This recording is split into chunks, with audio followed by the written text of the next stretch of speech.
Hello दोस्तों, आज का हमारा अध्याय है क्लास 12 का मात्रक तथा मापन, जो कक्षा 11 में भी आता है। तो आज हम इसे पढ़ेंगे कि क्या है मात्रक की परिभाषा और क्या इस पाठ में दिया गया है। देखो, हम पढ़ते हैं पहले मात्रक। क्या पढ़ते हैं? मात्रक। देखो, पढ़ेंगे पहले मात्रक। मात्रक की परिभाषा क्या है? देखो, मात्रक यह मात्रकों की किसी पद्धति में भौतिक राशि या देखो एक राशि जिसका मापन करना है का सूक्ष्मतम भाग है। क्या? जिसका मापन करना है उसका सूक्ष्म भाग है। किसी भी मानक मात्रक के निम्न दो गुण होते हैं। क्या होते हैं? निम्न दो गुण होते हैं। तो पहला क्या था? अपरिवर्तन। क्या है? पहला अपरिवर्तन और दूसरा है सुलभता। क्या? सुलभता। तो पहला हमारा क्या पढ़ेंगे? अपरिवर्तन। पहला पढ़ेंगे अपरिवर्तन। एक मानक मात्रक अपरिवर्तन होता है। क्या? एक मानव मात्रक अपरिवर्तन होता है। इस प्रकार मान लें हमारी ऊंचाई लंबाई एक मानक मात्रक है। क्या है? हमारी लंबाई एक ऊंचाई है और उसकी लंबाई है जो अपरिवर्तन नहीं है। क्या? जो अपरिवर्तन नहीं है, क्योंकि हमारी ऊंचाई आयु के साथ परिवर्तित होती है। जो मानव की आयु है, क्या उसकी लंबाई आयु के हिसाब से बढ़ती है। मानव अगर 18 साल का हो जाएगा तो उसकी लंबाई क्रमशः बढ़ेगी। देखो, पहले बच्चा फिर वृद्धावस्था होती है। इस प्रकार मानव की लंबाई और शरीर में वृद्धि होती है। इसी प्रकार हम पढ़ेंगे सुलभता। दूसरा क्या हमारा बी हेडिंग क्या है हमारी? सुलभता। पढ़ेंगे एक अन्य राशियों की तुलना करने के लिए मानक मात्रक आसानी से उपलब्ध हो जाता है। क्या? मानक मात्रक आसानी से उपलब्ध हो जाता है। आप सभी जगहों पर तुलना के लिए उपस्थित नहीं हो सकते। आप क्या? सभी तुलना के लिए आवश्यक नहीं हो सकते। इसी प्रकार हम आगे पढ़ेंगे मात्रक। देखो, ये बिल्कुल फोकस देने वाला है। मात्रकों की विभिन्न पद्धतियां नीचे दी गई हैं। क्या? मात्रकों की विभिन्न पद्धतियां नीचे दी गई हैं। तो हम आगे पढ़ेंगे। देखो, हम पढ़ेंगे पहला क्या है, पॉइंट में दिया गया है। पहला पॉइंट देखो, FPS मतलब मात्रक पद्धति। इसका पूरा है सिस्टम ऑफ यूनिट्स। क्या? System of units. इस पद्धति में द्रव्यमान, लंबाई व समय की इकाई क्रमशः पाउंड्स, फुट व सेकंड होती है। क्या? फुट और सेकंड होते हैं। इसकी इकाई क्या क्या होती है? पाउंड होती है, फुट होती है और सेकंड होती है। इसी प्रकार देखो, हमारा क्या ये बी रहा है। क्या रहा हमारा? बी। क्या बी पढ़ेंगे? CGS पद्धति। आपने सिस्टम ऑफ यूनिवर्सिटी CGS। यह गाउसियन पद्धति है। क्या है? गाउसियन पद्धति है जिससे द्रव्यमान, लंबाई व समय की इकाई क्रमशः ग्राम, सेंटीमीटर व सेकंड में होती है। किस में होती है? किस में होती है? इसकी लंबाई ग्राम, सेंटीमीटर व सेकंड में होती है। किसकी पद्धति में? CGS की पद्धति में। इसी प्रकार हम आगे देखेंगे MKS पद्धति। क्या? MKS पद्धति मात्रक पद्धति है। देखो, इसी पद्धति में द्रव्यमान, लंबाई व समय की इकाई क्रमशः किलोमीटर, मीटर व सेकंड में होती है। क्या? किलोमीटर, मीटर और सेकंड में होती है। तो हम आगे पढ़ेंगे इसी के बाद। देखो, हमारा चौथा पॉइंट क्या रहा हमारा? चौथा पॉइंट मात्रकों की अंतरराष्ट्रीय पद्धति। SI पद्धति मतलब इंटरनेशनल सिस्टम ऑफ यूनिट्स। तो हमारा क्या है? देखो, इस पद्धति को 1960 में अंतरराष्ट्रीय भार माप की समान गोष्ठी में अनुमोदित किया गया। हमारी गणनाएं मुख्यतः इसी पद्धति पर आधारित हैं। क्या? हमारी गणनाएं इसी पद्धति पर आधारित है। मात्रकों को दो भागों में बांटा गया है, मूलभूत मात्रक तथा व्युत्पन्न मात्रक। क्या? पहला क्या है? मूलभूत मात्रक और दूसरा व्युत्पन्न मात्रक। तो हम पहला पढ़ेंगे। देखो पहला क्या है हमारा, देखो आगे पढ़ेंगे। देखो ए क्या दिया गया है, मूलभूत मात्रक। तो यदि किसी भौतिक राशि का मात्रक अन्य मात्रकों से स्वतंत्र है, तो क्या है, अन्य मात्रकों से स्वतंत्र है, तो भौतिक राशि को मूलभूत राशि कहते हैं। क्या है, भौतिक राशि को मूलभूत। देखो हमारा ए रहा, देखो क्रम संख्या, पहला क्या है, क्रम संख्या, मूलभूत राशि, मूलभूत मात्रक, मात्रक संकेत। इसी प्रकार हम आगे पढ़ेंगे। देखो तो हमारा पहला क्या रहा हमारा, देखते हैं हम। पहला नंबर क्या है हमारा, द्रव्यमान। जो द्रव्यमान की इकाई मूलभूत मात्रक में होती है, किलोग्राम में होती है। किस में होती है, किलोग्राम में। इसका संकेत क्या होता है, मात्रक का संकेत या प्रतीक क्या होता है, केजी। क्या होता है, केजी। इसी प्रकार हम दूसरा पढ़ेंगे, लंबाई। लंबाई को किस में नापते हैं, मीटर में। किस में, मीटर में नापते हैं। इसका मात्रक या संकेत क्या होता है, इसका संकेत या प्रतीक किससे एम से प्रतीक करते हैं हम। इसी प्रकार देखो सी, समय। समय किस में होता है, सेकंड। सेकंड को क्या है, एस से दर्शाते हैं। इसी प्रकार चौथा हमारा रहा तापमान। तापमान किस में होता है, केल्विन। किस में होता है, केल्विन में। केल्विन को किस से दर्शाते हैं, के से। इसी प्रकार विद्युत धारा को किस से नापते हैं, एम्पियर से। विद्युत धारा को क्या नापते हैं, एम्पियर से। किस में होता है, ए से। इसी प्रकार ज्योति तीव्रता, मतलब ज्योति तीव्रता जो कैंडेला मतलब सीडी से दर्शाते हैं। इसी प्रकार पदार्थ का मात्रक। पदार्थ का मात्रक क्या होता है, मोल। क्या होता है पदार्थ का मात्रक, मोल। तो किस में आता है, मोल में। देखो इसके आगे पढ़ेंगे, वही क्रम संख्या, पूरक भौतिक राशि, पूरक मात्रक, मात्रक संकेत या प्रतीक। देखो पहला हमारा क्या रहा है, समतलीय कोण। क्या है, समतलीय कोण जो पूरक मात्रक में होता है, वो किस में होता है, रेडियन में। और इसका मात्रक या संकेत किस में होता है, मात्रक या संकेत होता है, या इसे प्रतीक भी कहते हैं, तो इसमें रेड लिख देते हैं। इसी प्रकार दूसरा क्या दिया गया है हमारा, कोण। क्या दिया गया है, कोण। जो रेडियंस, इंग्लिश में क्या होता है, रेडियंस, जैसे ऐसा से नापते हैं। तो इससे क्या आगे हम पढ़ेंगे। देखो नोट पढ़ना बहुत ही ज़रूरी है हमारे लिए। देखो नोट में क्या दिया गया है। पहला पॉइंट देखो, मात्रक बहुवचन नहीं हो सकता। मात्रक बहुवचन नहीं हो सकता, अर्थात 5 kgs लिखना गलत है। मतलब 5 kgs लिखना गलत है।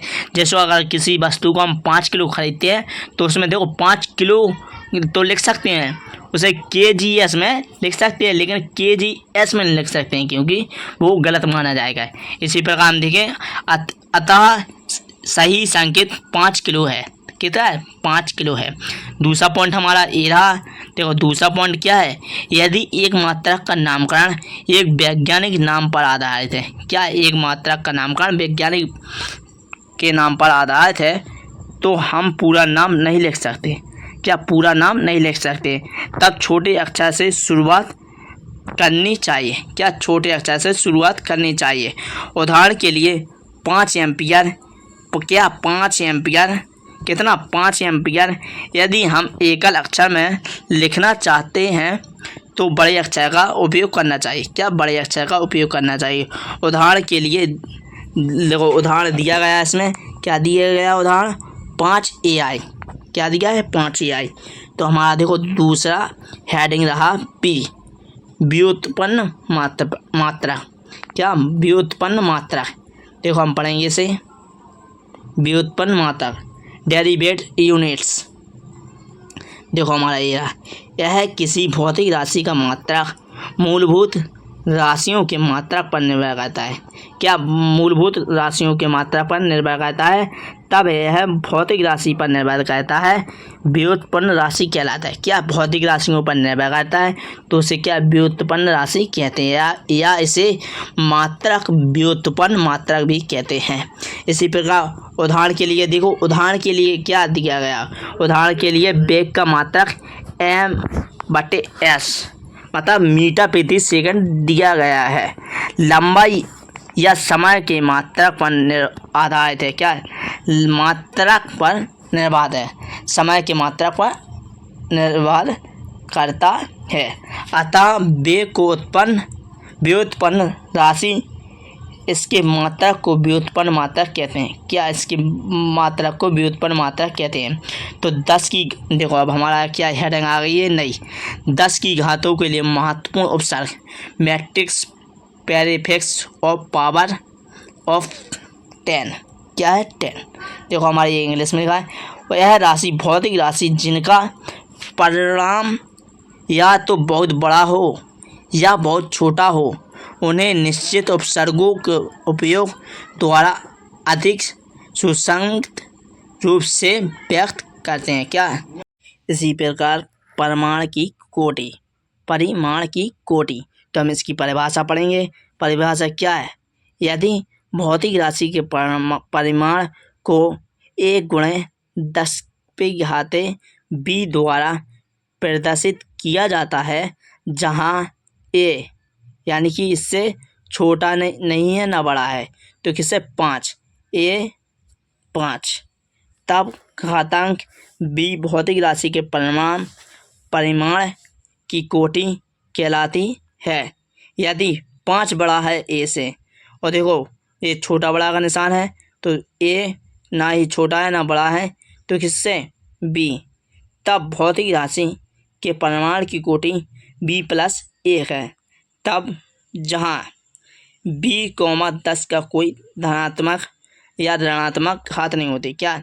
ना ही कि धनात्मक घात होती हैं और ना ही कि ऋणात्मक। इसी प्रकार उदाहरण की देखो, उदाहरण के लिए प्रकाश की चाल होती है। जो प्रकाश का हमारा चाल होता है, ये सूत्र में लिखा जाता है 3×10⁸ मीटर प्रति सेकंड -1। देखो इसे बिल्कुल बहुत ही मोस्ट लाइन है हमारी, प्रकाश की चाल है जो 3×10⁸ मीटर प्रति सेकंड -1 दी हुई है। तो हम आगे पढ़ेंगे इसी प्रकार। देखो इसलिए प्रकाश की चाल के परिमाण की कोटि 8 है। क्या? परिमाण की कोटि 8 है।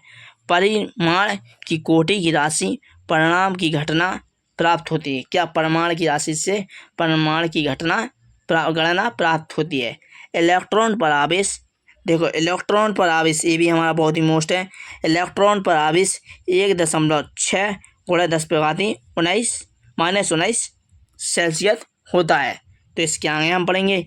इसलिए हम कह सकते हैं कि इलेक्ट्रॉन द्वारा ग्रहण आवेश की कोटि 10×-19 है। क्या? 10×-19 है। क्या? 10×-19 है। इसी प्रकार हम आगे पढ़ेंगे। इसके परिमाण की कोटि -19 है। राशि का प्रदर्शन 1×10⁻⁻19 वैज्ञानिक संकेतक कहलाता है। इसी प्रकार हम आगे पढ़ेंगे। देखो आगे हमारा एरा उपसर्गों की यथार्थ या परिशुद्धता। क्या?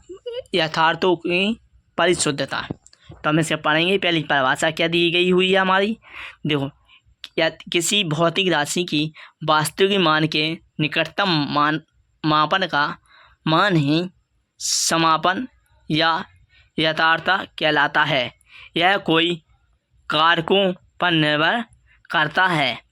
जब हम त्रुटि को कम करते हैं, मापन अत्यधिक यथार्थ हो जाता है। मानक रूप की राशि वास्तविक मान 3.9, कितना? 3.9 है। तब 2 लड़कों द्वारा इसका लिया गया मापन, देखो एक ने लिया 3.6 तथा वो दूसरे का क्या है 3.8। यहाँ अत्यधिक यथार्थ, क्योंकि यह वास्तविक मान निकट कहलाता है। क्या? निकट। अब देखो आगे पढ़ते हैं। परिशुद्धता क्या है? परिशुद्धता क्या है? हमें बताता है कि मापित राशि की सीमा विभेदन कहलाती है। क्या? मापित राशि की सीमा विभेदन कहलाती है, जो कि परिशुद्धता की परिभाषा भी है। इसी प्रकार हम आगे देखेंगे। यह मुख्य रूप से उपकरण अल्पमांक पर निर्धारित करती है। यदि हम एक निश्चित मोटाई को 2 भिन्न भिन्न उपकरणों द्वारा मापते हैं, जिनका विभेदन 0.1 सेंटीमीटर पैमाना, मतलब 1 मीटर पैमाना, तथा 0.01 सेंटीमीटर, या देखो इसे क्या बोलते हैं 1 वर्नियर कैलीपर क्या कैलिपर बाद में अत्यधिक परिशुद्धता वाला मापन देते हैं। प्रकार 1.56 का मान 1.5 के मान के अधिक परिशुद्ध है। इसी प्रकार हम आगे पढ़ेंगे। देखो हमारा तो ये मान दिया गया है, जैसा इसमें दिया है ऐसा ही इसमें दिया गया है। तो हम आगे पढ़ेंगे। देखो आगे क्या दिया गया है हमारा उदाहरण। देखो उदाहरण आप देख लेना, स्क्रीनशॉट ले लेना इसका। देखो उदाहरण हमारा ए रहा, क्या उदाहरण ए रहा, तो आप इसकी स्क्रीनशॉट देख सकते हैं आप। तो हमारे ये रहे विकल्प जो अभ्यास के हैं इसी पार्ट के। तो हम इसे सॉल्व करते हैं, देखते हैं आप सॉल्व कर पाते हैं या नहीं। तो हमारा पहला क्वेश्चन ये रहा, यदि वेनियर कैपिटल्स में 10 VST, 8 MST के संपाती होता है तब वेनियर कैपिटल्स का अल्पतमांक मान है दिया है। देखो 1 MST बराबर 1 mm है, तो इसका क्या होगा उत्तर। तो इसका उत्तर हमारा होगा, देखो इसमें हमने पढ़ाया था 2 × 10⁻⁻4, क्योंकि ये कैलिपर्स में दिया गया है। इसी प्रकार हम दूसरा देखेंगे, निम्न में से कौन सा मापन अधिक यथार्थ है, मतलब सबसे छोटा मान किसका है, अधिक यथार्थ है। तो इसका आंसर हो जाएगा हमारा सी, जिसका आंसर है 0.040 मीटर। इसी प्रकार हम तीसरा देखेंगे, यदि 50 प्रक्षेपों के समांतर माध्यम में यादृच्छिक त्रुटि ए है तब 150 प्रक्षेपणों के समांतर माध्यम में यादृच्छिक त्रुटि हो सकती है। क्या इसकी त्रुटि क्या हो सकती है, तो इसकी त्रुटि हो सकती ए बराबर A3 लिखा होता है, तो A/3 हो जाएगा। इसका आंसर क्या हो जाएगा, A/3। इसी प्रकार हम आगे देखेंगे। ये रहा हमारा चौथा सवाल, तो हम इसे पढ़ेंगे। यदि एक वस्तु का संवेग 10% बढ़ाया जाता है तब इसकी गतिज ऊर्जा होगी। तो इसमें क्या 10% दी गई हुई है, तो इसके सूत्र हम देखो अगले नेक्स्ट टॉपिक में बताएंगे। इसके सॉल्व करने के लिए थोड़ा टाइम लगेगा, तो इसको हम सीधा बता देंगे। इसका उत्तर रहेगा 21। तो इसी प्रकार हम आप 5वां सवाल देखेंगे। 3 मापित मान 18.425 सेंटीमीटर, 7.2 सेंटीमीटर तथा 0.5 सेंटीमीटर है, योग का लिखा जाना चाहिए। क्या योग का लिखा जाना चाहिए। देखो 18 में 7 जोड़ेंगे कितना होगा हमारा, 18 में जब 7 जोड़ेंगे 25, 25 में 5 जोड़ेंगे तो कितना होगा हमारा 30, कितना होगा 30, और बाकी आप सब जोड़ लेना तो 30.6 आएगा। इसी प्रकार हम आज 6वां सवाल देखेंगे।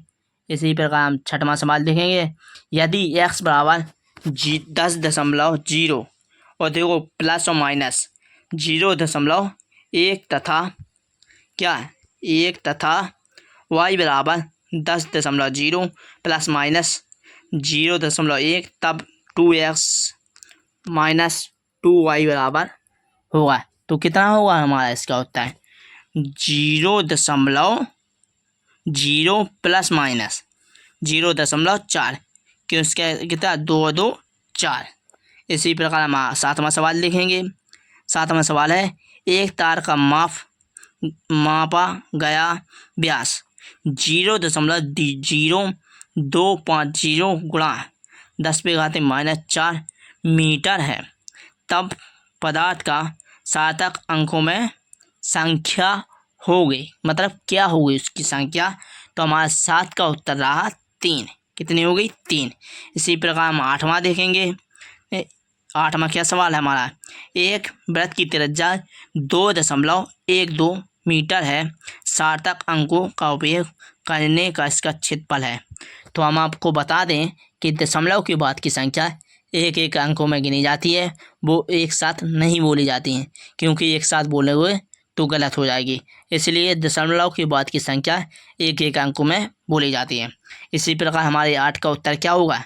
हमारा 8 का उत्तर क्या होगा? 14.1 मीटर स्क्वायर। इसी प्रकार हम 9वां सवाल देखेंगे। यदि प्रतिरोध का मान 10.854 ओम तथा धारा का मान 3.23 एएमपी है, तब सार्थक अंकों का विभव का मान होगा किसका? इसका मान कितना होगा? तो इसका मान होगा 35 वोल्टेज। कितना? इसका आंसर होगा 35 वोल्टेज। इसका देखो, इसमें सार्थक अंकों का विभव का सूत्र लगेगा। क्या? विभव का सूत्र लगेगा। इसी प्रकार हम आगे देखेंगे 10वां सवाल। क्या है हमारा 10वां सवाल? 10वां सवाल की ओर आगे बढ़ते हैं हम। देखो 10वां सवाल हमारा ये रहा। समरूप छड़ की लंबाई 100 सेंटीमीटर है तथा त्रिज्या 1 सेंटीमीटर है। यदि लंबाई को 1 mm अल्पतमांक वाली मीटर छड़ से मापा जाता है तथा त्रिज्या को 0.1 mm अल्पतमांक वाले वर्नियर स्केपियर से मापा जाता है, तब बेलन के आयतन की गणना प्रतिशत त्रुटि में है। इसकी त्रुटि की गणना क्या होगी? 2.1%। देखो हम ये लगानी है क्योंकि इसके बेलन का आयतन दिया गया है। अगर हम इससे लगाएंगे तो बहुत टाइम हो जाएगा, इसलिए हम आपके विकल्प सॉल्व करा देते हैं। इसी प्रकार देखो 12वां सवाल हमारा ये रहा। 12वां सवाल क्या है? द्विपद प्रमेय के अनुसार 997 कोष्टक 1/3 का मान होगा। इसका मान क्या होगा हमारा? देखो 997 1/3 का मान कितना होगा? 9.99। इसका आंसर क्या हो जाएगा हमारा? दूसरा हो जाएगा। क्या हो जाएगा? दूसरा है। इसी प्रकार हम आगे देखेंगे कि 13वां सवाल हमारा किया गया है। द्विपद प्रमेय के अनुसार के बराबर है बड़ा कोष्टक छोटा कोष्टक 1 + डेल्टा टी बटे T0 नीचे दिया गया है। कोष्टक बंद 4 का हाथ में क्या दिया गया है? 4 -1 फिर बड़ा ब्रैकेट का मान है, जहाँ डेल्टा टी बराबर बड़ा का निशान लगाया है T0। तो इसका उत्तर क्या हो जाएगा? हमारा उत्तर हो जाएगा तीसरा। क्या होगा? तीसरा 4K इंटू डेल्टा टी बटे T0। देखो हमारा ये रहा 14वां सवाल। तो हम इसको पढ़ेंगे कि 14वां सवाल क्या है? ऊर्जा की समय की विमाएँ है। क्या समय की विमाएँ कितनी होती हैं? दूसरा सवाल हमारा, दूसरा आंसर ये रहा हमारा -2। इसी प्रकार देखो हम 15वां पढ़ेंगे। निम्न में से कौन सी विमाहीन भौतिक राशि है? कौन सी विमाहीन भौतिक राशि है? कौन जो है हमारी विमाहीन भौतिक राशि है। इसी प्रकार हमारा 16वां सवाल देखो। दो भौतिक राशियों ए तथा बी की भिन्न भिन्न विमाएँ हैं। नीचे दी गई कौन सी गणितीय सक्रियता भौतिक रूप से अर्थपूर्ण है? क्या है इसका आंसर हमारा? पहला √1/b। इसी प्रकार हम 17वां सवाल देखते हैं। निम्न में से कौन सा विमीय रूप से गलत है? मतलब विमीय रूप से कौन सा हमारा गलत है? तो देखो हमारा तीसरा ऑप्शन रहा u बराबर 2a कोष्टक GT -1 फिर कोष्टक बंद। तो हमारा ये विमीय रूप से गलत है, क्योंकि विमा की राशि कोष्टक में नहीं लिखी जाती। इसी प्रकार हम आगे देखेंगे 18वां सवाल। क्या रहा हमारा 18वां सवाल? 18वां सवाल देखो पढ़ो। 1 जूल ऊर्जा को मात्रकों की नई पद्धति में परिवर्तित किया जाता है, जिसमें लंबाई का मापन 10 मीटर है, द्रव्यमान 10 किलो में तथा समय का मान 1 मिनट में है। नई पद्धति का 1 जूल का संख्यात्मक मान है। मतलब इसका मान क्या होगा हमारा? कितना? 18 में का हमारा आंसर होगा, जो 18 में का आंसर होगा हमारा क्या? T 36 गुणा 10 पे घाते माइनस ए हमारा इसका उत्तर रहेगा। तो इसी प्रकार हम 19वां सवाल देखेंगे। यदि बल का मात्रक 1 किलो न्यूटन लंबाई का मात्रक किलोग्राम तथा समय का मात्रक 100 सेकंड है, तब द्रव्यमान का मात्रक ज्ञात कीजिए। क्या द्रव्यमान का मात्रक ज्ञात कीजिए। तो इसका हमारा उत्तर रहा कितने 10,000 किलोग्राम। क्योंकि इसमें दिया गया 1 किलोग्राम गुणा 100 सेकंड कह देंगे तो कितना हो जाएगा 10,000 हो जाएगा। क्योंकि 3 जोड़े जो और सेकंड को हम मिनट में बदल लेंगे तो कितना हो जाएगा, मिनट में कन्वर्ट कर देंगे। इसी प्रकार देखो हमारा 20वां सवाल। युग्म के आघूर्ण के लिए विमेय सूत्र है। मतलब युग्म के आघूर्ण के लिए विमेय सूत्र है। तो हमारा विमेय सूत्र पहला रहा बड़ा कोष्ठक। देखो विमेय सूत्र बल हमें इस बड़े कोष्ठक के अंदर ही लिखना पड़ता है।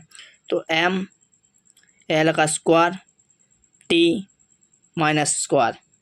तो हमारा ये पहला उत्तर रहा। इसी प्रकार हमारा 21वां सवाल देखो। 21वां सवाल क्या है। एक मूल बिंदु से x की दूरी पर किसी कण का स्थित ऊर्जा u बराबर ax/x² + b के अनुसार परिवर्तित होती है, जहाँ a तथा b विमेय नियतांक हैं तथा ए बी के लिए विमेय सूत्र है। मतलब ए बी के लिए विमेय सूत्र है। तो हमारा क्या इसका उत्तर क्या हो जाएगा, दूसरा। देखो बड़ा कोष्ठक में ए विमेय सूत्र लिखना पड़ता है। m l की घात 11/2 t माइनस 2 का स्क्वायर। इसी प्रकार हम 22वां सवाल देखेंगे। 22वां क्या है हमारा सवाल। देखो 22 निम्न में से कौन सी 22वां सवाल है, निम्न में से कौन किस राशि का विभव शेष तीनों की राशियों से भिन्न है। देखो किन राशियों की हमारी विभव भिन्न है। तो देखो प्रति इकाइयों द्रव्यमान कोणीय संवेग, मतलब चौथा हमारा आंसर सही होगा। पहला क्या था, इकाई का आयतन ऊर्जा, ये गलत। तो प्रति इकाई का क्षेत्रफल, ये भी गलत। और चौथा क्या था, प्रति इकाई आयतन आवेश तथा वोल्टेज का गुणनफल, ये भी गलत हो जाएगा। इसलिए हमारा क्या चौथा आंसर सही हो जाएगा। 23वां सवाल देखेंगे हम। निम्न में से किस संबंध को विमीय विश्लेषण के प्रयोग द्वारा निगमित नहीं किया जा सकता। संकेतों के अपने समान अर्थ हैं, मतलब अपने अपने संकेतों के समान अर्थ हैं। तो देखो इसका हमारा उत्तर हो जाएगा। देखो देखते हैं, y बराबर a sin थीटा, साइन और कोष्ठक में क्या दिया गया है, ओमेगा टी प्लस के एक्स। तो ये भी नहीं होगा। तो हमारा क्या दूसरा क्या दिया गया है, v बराबर u प्लस टी, ये सूत्र गलत दिया गया है। और तीसरा हमारा क्या दिया है, k बराबर 1/2 mv², ये भी हमारा गलत दिया गया है। तो हमारा उत्तर क्या गया है, हो जाएगा इनमें से सभी। क्या, इनमें से सभी, क्योंकि इसमें से देखो ये तीनों अलग अलग मतलब दिए गए हैं, क्योंकि ये तीनों अलग अलग हैं। तो इसी प्रकार हमारा उत्तर क्या हो जाएगा, तीनों हो जाएंगे। ये दिए तो हैं तीनों बिल्कुल एक से हैं, एक ही रूम में है। तो अगर आपको वीडियो पसंद आई हो तो वीडियो को लाइक कर दें और चैनल को सब्सक्राइब कर दें। ऐसी वीडियो पाने के लिए हमारे चैनल को सब्सक्राइब कर दें। मिलते